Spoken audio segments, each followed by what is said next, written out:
Une comédie française, c'est le rendez-vous avec Philippe Tesson, éditorialiste, et Jean-Marie Roire, éditorialiste aussi à Paris Match, et académicien. Bonjour messieurs. Bonjour. Alors bien sûr, une actualité très forte, aujourd'hui avec un François Hollande sous pression, une pression qui monte autour du président de la République après l'affaire Cahuzac. Dans le fond, maintenant, ce n'est plus l'affaire Cahuzac, ça y est, il est oublié. Je dirais presque dans les oubliés de l'histoire. Mais en revanche, François Hollande, lui, est comptable de cette histoire. Et puis une histoire à rebondissement, une sorte d'histoire à fragmentation, puisque, eh bien, il y a eu l'affaire Augier sur les comptes aux îles Caïmans, l'affaire Moscovici, accusé par l'opposition d'avoir aidé à blanchir Cahuzac. Aujourd'hui, est-ce que François Hollande, Philippe, Jean-Marie, a donné les bonnes réponses, c'est-à-dire la réforme de la justice avec une indépendance de la justice et une moralisation de la vie politique? Est-ce suffisant? Pas de remaniement. François Hollande, il me fait penser à Louis XVI qui, le matin ou le soir du 14 juillet 1789, écrivait sur son journal « Rien à signaler ». C'est un peu ça, François Hollande. Il garde son calme, son sang-froid, comme un capitaine endormi dans une tempête et qui ne se rend pas compte de la violence de la tempête. C'est extraordinaire. Notamment lorsque vous venez de dire quelle réponse politique a-t-il opposé avant de partir pour le Maroc, le matin même où il est parti, et hier encore, quelle réponse politique oppose-t-il au tumulte? Eh bien, nous allons rendre la justice plus juste, la démocratie plus démocratique, enfin, etc. C'est exactement ce qu'il a dit, reprenant les propositions qu'il avait faites à la veille de l'élection présidentielle, comme si rien ne s'était passé, en tout cas d'important. Voilà. Oui. Ça lamentable. Est-ce que c'est pas dans le fond l'attitude à avoir Non, certainement pas. Non, je crois pas. Je crois que vraiment de paraître solide dans la tempête. Oui, c'est vrai que tout son discours, son intervention télévisée, il voulait essayer de montrer qu'il maîtrisait la situation. Mais il y a un danger à faire croire qu'on maîtrise la situation quand on ne la maîtrise pas. Là, au contraire, on a l'impression qu'il est en dehors de la réalité. Mais qui maîtrise quoi, dans le fond? C'est-à-dire parce que les critiques qui lui sont faites sont quand même extrêmement graves. Parce que ce sont des critiques de gouvernement. On lui dit, ou bien vous n'étiez pas au courant. Alors, si vous n'étiez pas au courant, quand même, quand vous avez nommé Cahuzac, vous n'ayez pas su, quand même, par vos renseignements, quand Valls dit qu'il n'était pas au courant non plus, quand personne au Parti socialiste était au courant que cet homme, dont, paraît-il, tout le monde savait quand même que, étant donné son industrie, sa coupable industrie, eh bien, il avait de l'argent en Suisse. Ou bien, alors ils disent, on n'était pas au courant, et c'est grave, ou bien ils étaient au courant, et c'était aussi grave. Donc ils sont pris en tenaille, finalement, et entre l'incompétence, une sorte de naïveté, ou bien vraiment une forme de cynisme. Non. Incompétence, naïveté, d'accord, oui, c'est vrai. Enfin, il y a davantage. On n'est pas seulement dans la politique, on est dans la morale. Hein. Vous le dites assez, toutes les semaines. Pour une fois, je prends votre relais. La réponse, moi, ça m'a vraiment frappé, stupéfait hier soir. Hier, Le Monde publie, hier jeudi, Le Monde publie la révélation selon laquelle la campagne de Hollande a été en partie financée par un ami du dit Hollande, Jean-Jacques Augier, qui a des intérêts au Caïmans, vous le disiez tout à l'heure, puisqu'il a un compte offshore au Caïmans. La réponse de François Hollande est quand même confondante. Ah ben, je ne savais pas ne connaissais pas l'existence de ces comptes. Finalement, je ne savais même... C'est tout juste, il n'a pas dit, je ne savais pas que Augier avait l'immense fortune que Le Monde a révélée hier. Vous pensez que ça a un lien avec le financement de la campagne de François Hollande? Bon, oui, je peux, après tout, oui, je peux le supposer. On peut tout... Écoutez, aujourd'hui, on peut absolument tout supposer. Et la bêtise, la maladresse politique de François Hollande, c'est de ne rien faire pour lever le soupçon et de faire l'imbécile, car c'est de ça qu'il s'agit. Ils font les imbéciles. Oui. Mais en même temps, il a affaire à deux fronts. Il a deux fronts. Il a le front de la droite qui attaque politiquement, et c'est vrai qu'il y a un front politique, et puis il y a un autre front qui est peut-être encore plus difficile, c'est le mal que cette affaire crée au sein du Parti socialiste et dans l'électorat socialiste. Parce qu'évidemment, là... Ça touche les valeurs de gauche. Ça touche profondément Et toute cette campagne, tout ce qui avait été créé depuis très longtemps, l'espérance socialiste est une espérance d'honnêteté, de pureté, de probité. un rêve justement de probité. Et toute la campagne contre Sarkozy, c'est si on reprend les années Mitterrand, la probité... Oui, néanmoins, ça reste, parce que... Non, mais ne tombons pas non plus dans le piège. La gauche n'a quand même pas le monopole. Vous faites involontairement... non, je dis que c'est pas l'espérance socialiste, d'accord, l'espérance socialiste, c'est ça. Mais il y a aussi le ressort d'envie, le ressort de jalousie. Bien sûr, il y a aussi le comportement des Français vis-à-à-vis de l'argent. Alors l'espérance, l'idéal, etc. Ces gens-là ont spéculé sur le langage que vous tenez. Et ils sont d'autant plus coupables qu'eux connaissent la réalité économique et financière.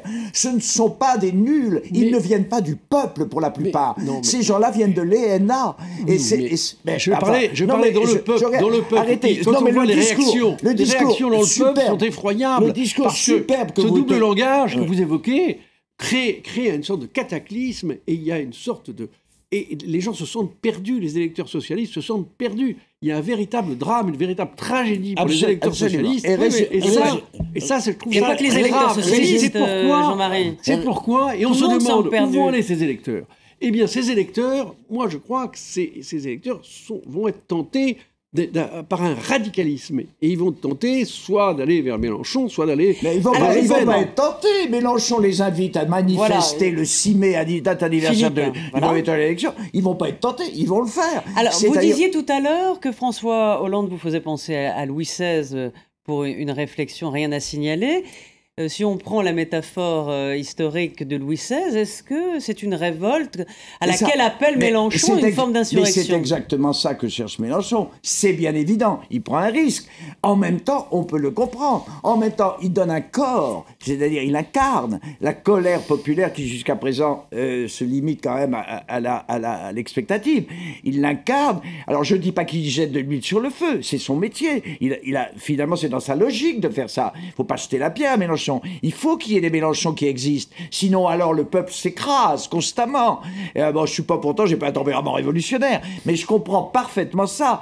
Au moins, Mélenchon inscrit dans l'action l'angoisse et la colère et la révolte populaire. Et on peut craindre le pire, car on peut craindre bien évidemment les débordements, l'exploitation par des groupes incontrôlés d'une manifestation comme celle-là. Pour la première fois, c'est la rue qui va parler. Oui, mais c'est très grave. C'était la raison pour laquelle... Oui, c'était la raison pour laquelle Hollande aurait dû avoir une réponse beaucoup plus forte pour éviter la déclaration de Mélenchon. Parce que il fallait immédiatement, pour éviter la contagion, c'est comme quand on commence à avoir un petit bobo, si on ne soigne pas le bobo, ça se termine en cancer généralisé. Mais là, il fallait immédiatement... C'est-à-dire, quelle réponse? Pour couper l'herbe sous le pied de Mélenchon et de la droite, il fallait ou bien faire un changement de gouvernement, ou bien faire un remaniement énorme.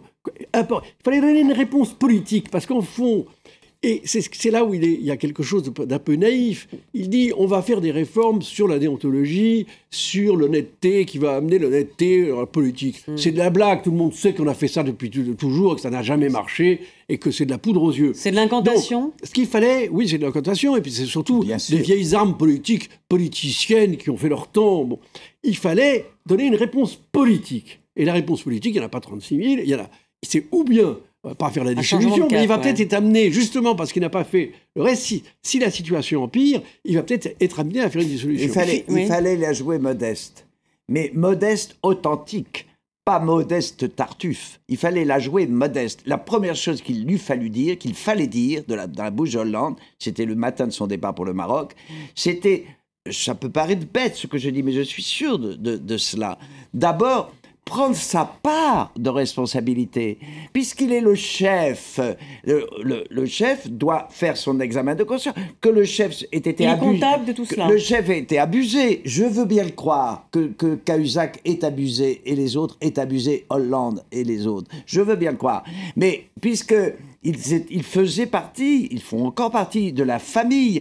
Il y a une solidarité au sein de la famille. Le chef de la famille doit prendre sa part de responsabilité. Philippe, il ne faut pas oublier que Cahuzac avait été nommé par la droite. La droite l'avait choisi comme président de la Commission des finances. Donc il faudrait aussi rappeler qu'il y a une sorte de copinage. Ah, ça y est. Il y a une sorte de... À l'intérieur du monde parlementaire, et d'ailleurs, regardez dans le monde parlementaire à quel point le monde parlementaire a essayé de sauver la mise de Cahuzac. La séquence du juste. Oui, Philippe, pensez donc aussi à la droite. C'est vrai, reconnaissez que le monde parlementaire, c'est pas normal que les députés ne soient pas jugés. Il y a deux personnes, il y a deux catégories sociales. Il y a les juges qui ne sont jamais jugés et les parlementaires qui ne sont jamais. Le débat porté sur la gauche et sur l'autre, puisqu'ils sont en situation. Je trouve qu'il est totalement superflu aujourd'hui d'élargir le débat. Attendez, parce qu'il nous reste 3 minutes et je voudrais quand même vous poser une question.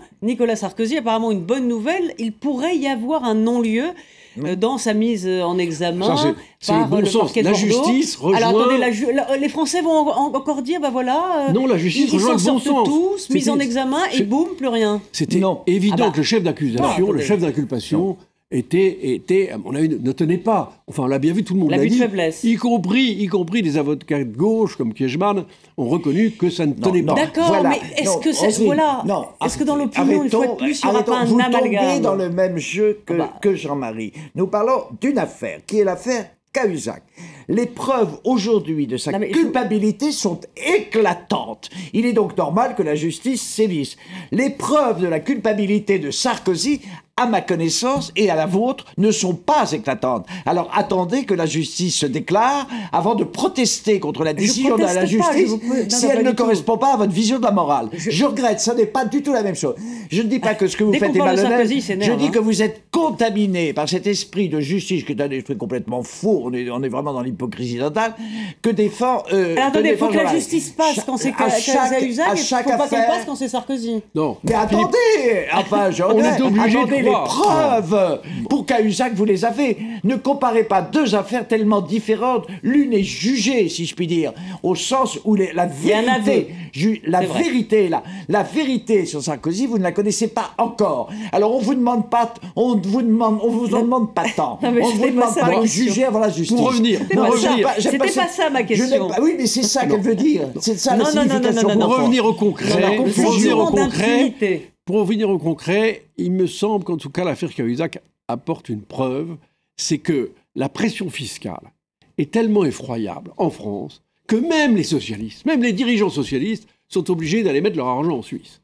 Eh bien, je pense que ça montre bien à quel point il faut réformer la pression fiscale et ça montre aussi un des aspects de la politique socialiste. C'est certain que s'il n'y a plus d'impôts, il n'y a plus de fraude. Eh bien, enfin, je crois qu'un État ne peut quand même pas fonctionner sans impôts. Comme la fraude est consubstantielle à l'impôt, c'est évident, il y aura toujours des impôts et il y aura toujours de la fraude. Mais si vous savez bien que la pression fiscale de sage, je vous l'ai donné. Alors concluez, Philippe, conclusion de sage. Il y aura toujours de l'impôt, il y aura toujours une Suisse, même si la Suisse devient ce qu'on est en train de dire, un État comme les autres. Il y aura ailleurs une Suisse, il y aura ailleurs des fraudeurs. Alors nous allons vivre un instant de vertu. On la tolère pour les multinationales. Je vous donne rendez-vous dans 10 ans. Ça sera la même chose pourquoi la tolérerait-on pour les multinationales et la toléreront-on pas pour les individus? Allez. Il y a une injustice là qui est énorme. Merci. Au revoir. Merci Philippe, toujours aussi neutre que le gouvernement helvétique dans ce débat. Merci à vous deux et à la semaine prochaine.